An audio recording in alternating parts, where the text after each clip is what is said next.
Director Steve Chaggaris. Steve, I want to bring you in on this conversation and just sort of get your initial take about this latest news. The New York Times and Politico both reporting that Scaramucci, the Director of Communications, who had not even been sort of officially installed in the position yet, he's out. Yeah, it seems like that they just are doing the hiring way out of order. Yeah. I mean, Trump hired Scaramucci, a week and a half ago to replace Sean Spicer, and then they changed chiefs of staff later at the end of last week. And now the new chief of staff wants to have his say. It's very clear what's going on here. I'm not sure there's much more to read into it other than John Kelly is now the chief of staff. He's going to be putting together his staff the way he wants to do it. And I think the one thing you can sort of read into it is that Kelly has some agreement from the president that Kelly's in charge here, because Scaramucci was brought on by the president and said Scaramucci said he was answering to the president, not to the chief of staff at the time, Reince Priebus. So that line of communication directly between Scaramucci and Trump severed now, and it seems as if whoever Kelly replaces Scaramucci with is going to be answering to John Kelly, not the president directly. Sounds like he's trying to get the place in order, trying to get a real organizational chart in place, something really that the White House has been missing in terms of its staff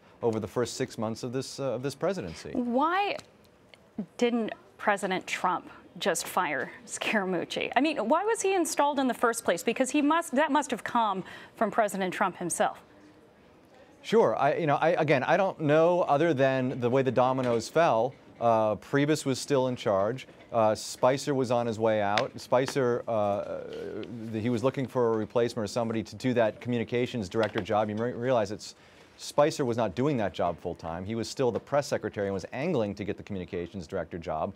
Then when Trump went out and freelanced and brought in Scaramucci to fill the communications director role, Spicer was miffed at that and decided to tender his resignation after that. So perhaps the president didn't realize that Spicer was going to resign, and he was just filling a position.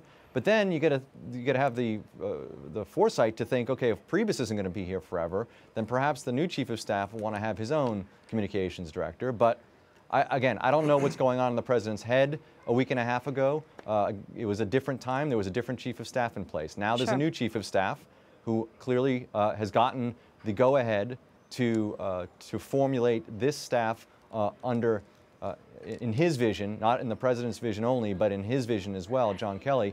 And Scaramucci is not part of that vision. That's what's clear out of this development today. The president tweeted earlier today, there is no White House chaos, and it was sort of in reference to, I guess, the way a lot of people characterized the shakeup last week. Would you expect there to just be smoother sailing from here? Is that something we can read into this decision? I think there are a lot of people, let's just put it this way, there are a lot of people who have a lot invested in this White House, whether it's people at the White House or whether it's Republicans on Capitol Hill or Republicans just in general, who hope that John Kelly will bring order to what has been a pretty chaotic first 6 months. And I know the president says there's no chaos. What's he going to say? Yes, this has been full of chaos for the first 6 months? No, of course he's going to spin it in his marketer's way as to how great things are going in the White House. But by historic measure, this is a pretty chaotic beginning to a presidency. And I think there are a lot of people, again, who have a lot invested in this White House that are hoping that John Kelly can come in and at the very least take the organization that has been built in the White House and add actually give definition to the word organization, have clear lines of command, have people who know who they're answering to, aren't just willy-nilly walking into the Oval Office and talking to the president whenever they feel like it,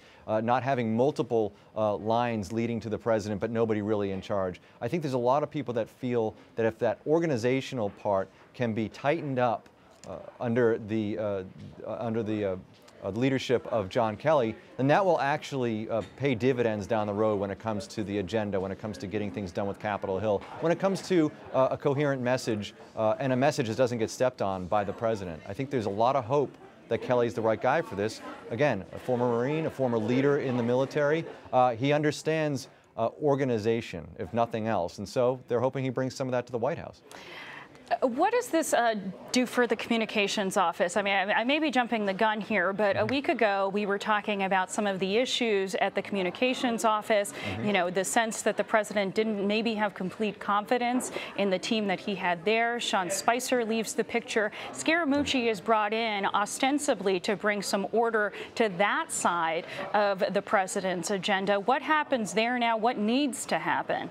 Well, so it seems as if Scaramucci was brought in, too, to be more aggressive in terms of getting the president's message out there. There's no question he's an attack dog type guy, and I think that the president saw that and liked that in him. So the question moving forward is, who replaces Scaramucci that is going to have that part of the resume filled out, but also somebody who can bring a coherent strategy to the messaging and to the communication that comes out of this White House. I think that's what John Kelly's going to be looking for, is somebody who can actually do the job, somebody who has experience doing political messaging. Because frankly, the president clearly doesn't have that experience. Scaramucci did not have that experience. And John Kelly doesn't really have that experience. So I think he's probably going to be looking to somebody who's able to sort of build out a long-term communication strategy for this president and for this White House, but also somebody who can aggressively sell the message, because clearly that's what the president liked in Scaramucci. Yeah.